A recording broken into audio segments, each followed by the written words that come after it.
Do you know the names of Baron Roth, George Soros, Mark Zuckerberg, Sergey Brin, Larry Page, or Michael Bloomberg? Well, all these millionaires have something in common. They are Jewish, and to impress you even more about the 10 richest men in the world according to Forbes, 5 are Jewish, and with this information, I think it should not be a surprise to say that Israel, one of the smallest countries on the planet and a territory located in the middle of the desert, is one of the richest nations in the world, being the 14th country with the highest per capita income. According to recent estimates, there are around 14.7 million Jews in the world, of which 45% live in Israel.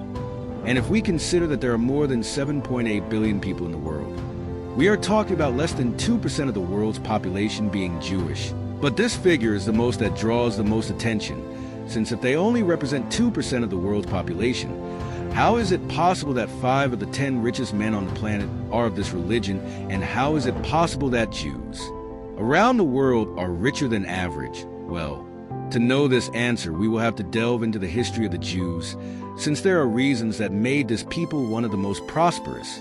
If it is true that just because you are Jewish you do not automatically become a millionaire businessman, what is a reality is that within their community, historically many great personalities have always stood out in the business world, which means that within their culture they keep secrets to achieve prosperity. But their history can be described in 2 words: wealth and exile. If we go back to biblical times, we find the chosen people enslaved in Egypt by Pharaoh and later freed by Moses, thus reaching the promised land. But this would only be the beginning of the beginnings, and in Israel the Jewish people suffered exiles, deportations, slavery, among many other unpleasant situations, since with the passage of time civilizations such as the Assyrians, the Babylonians, and the Greeks were dominating them.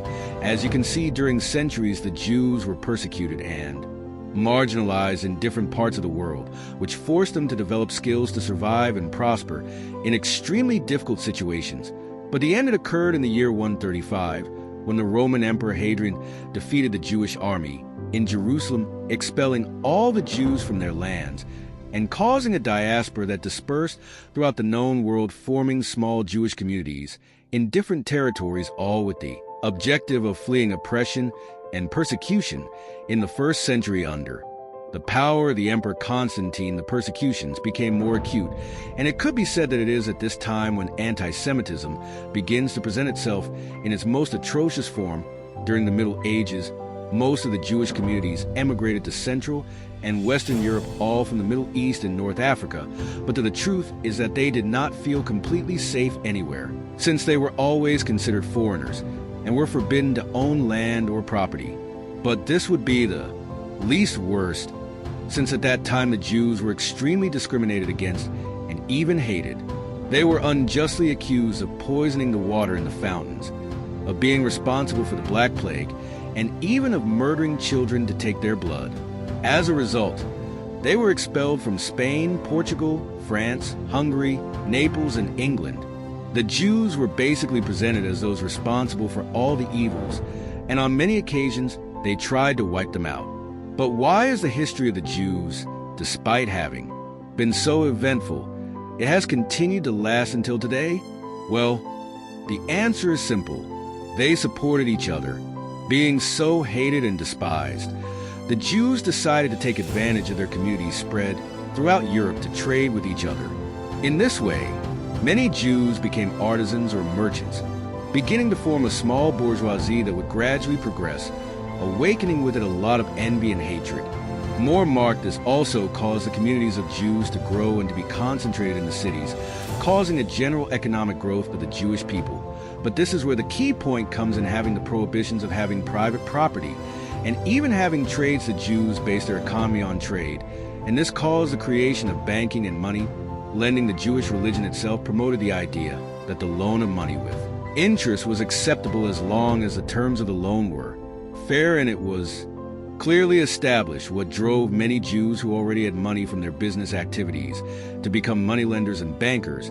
As is well known at this time, the Catholic Church had a lot of power over society, and for Christians, lending with interest was a sin, as it was considered usury and was equivalent in a way to stealing from the poor. So at first the Jews had no competition in this sector, and this helped them develop. experience, and become financial experts recognized for being trustworthy. And fair likewise, unlike Christians, for Jews having wealth and earning money did not have any pejorative meaning, nor did it constitute any dishonor, and on the contrary, it was perceived as something desirable, since material wealth, in this sense, was considered as an opportunity to serve God. And as was so, little by little the Jews were gaining more and more fame as bankers, and more non-Jewish people turned to them to deposit their money and obtain loans, becoming richer and richer and playing a very important role in financing trade and supporting entrepreneurs. So in summary, medieval Jews in Europe had money. They lent money and charged for it. Meanwhile, the Christian kings gave their approval, because with that money they financed the wars, constructions, and public works, since the Jews provided them with the necessary liquidity to carry out their economic and political projects. All this together caused the Jewish community to develop a people consciousness in which a network of support and solidarity has been woven, in which collaboration and the exchange of knowledge and resources are encouraged. In this way, a very important community pride has arisen in the minds of almost all Jews in the world. And this, added to the fact that currently many of them occupy various relevant positions in our society, makes the Jews acquire a lot of power both economically and socially. But behind all this there are even more reasons that make Jews rich people, in addition to their history and their constant need to reinvent themselves due to their vocations. Jewish education is a fundamental link in the origin of wealth. In fact, the Jews, they are recognized for being the best educated religious group of all, with an average of 13.4 years of education, far above the second group, which is the Christians, with only 3 years. But why are they better educated? First of all, Jews have more resources to allocate to the education of their children, and there are few Jewish children who have to work to bring money home out of necessity.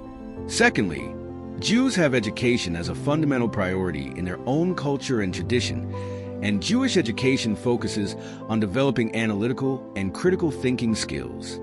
Thirdly, and perhaps the most important, is that since they developed their skills as bankers in the Middle Ages, Jews take financial education as something key to success in life. And in fact, in their sacred books, such as the Torah and the Talmud, they offer some of the most important financial advice that exists to this day, such as diversifying investments, lending, risk management, and personal finance management. All of this together has made Jews develop very positive characteristics, like resilience in the face of adversity, entrepreneurial spirit, and support for their community, causing them to be one of the most powerful communities in the world today. And that despite so many obstacles in the way, they have been able to rise from the ashes again and again to create ever greater wealth, something that the rest of the world should certainly learn from. Investors, what do you think about the history of the Jews and the origin of their wealth? I would love to hear your opinion in the comments box, and if you liked the video, don't hesitate to give it a thumbs up and share it with your friends. Take care of yourselves, and we'll see you soon.